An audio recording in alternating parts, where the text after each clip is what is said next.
দেখা পাচ্ছেন দুদিকে দুটো বউ দাঁড়িয়ে আছে, এটা বড় বউ, এটা ছোট বউ। আপনারা দেখা পাচ্ছেন তো?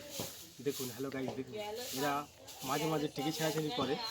আজকে এদের নিয়ে আমি এক জায়গায় বেড়াতে যাবো বলে সেজেছি, ঠিক আছে? এরা দুজনেই টিকি ছেঁড়াছেড়িটা আজকে বন্ধ দিয়েছে, আর দুজন সেজে গুজে এসেছে আমার সাথে বেড়াতে যাবে। দেখুন, দেখেছেন তো? আপনাদের কী মনে হচ্ছে বলবেন কমেন্টে।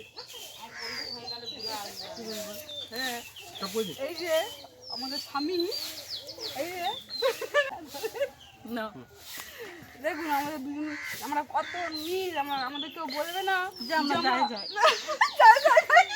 না, এই সূর্যই যায় যায় না। এই যে দেখুন, এই যে আমাদের একটাই স্বামী, আমরা দুজন বউ। তো আমাদের দেখি আমাদের মনে হয় যে আমরা খুব দুই সতীনে, আমরা কি এটা মনে হয় কি, এই যে দেখুন আমরা কিন্তু দুজনে আমাদের স্বামীকে খুব ভালোবাসি, খুব খুব। তুমি কিছু বলো? হাই গাইস, ভালো আছেন তো? আমরা কিন্তু দুজনে খুব হ্যাপি একটা স্বামীকে নিয়ে, আমাদেরকে খুব ভালোবাসে, কিন্তু আমরাও খুব ভালোবাসি। মানে কি বলেন তো, যে একটা স্বামীর দুটো বউ হয়ে অনেকে খুব ভালো থাকে না, কিন্তু আমরা খুব ভালো আছি। আমরা একসঙ্গে থাকি, একসঙ্গে খাই, একসঙ্গে বসি, একসঙ্গে সব কিছু করি, এই বলে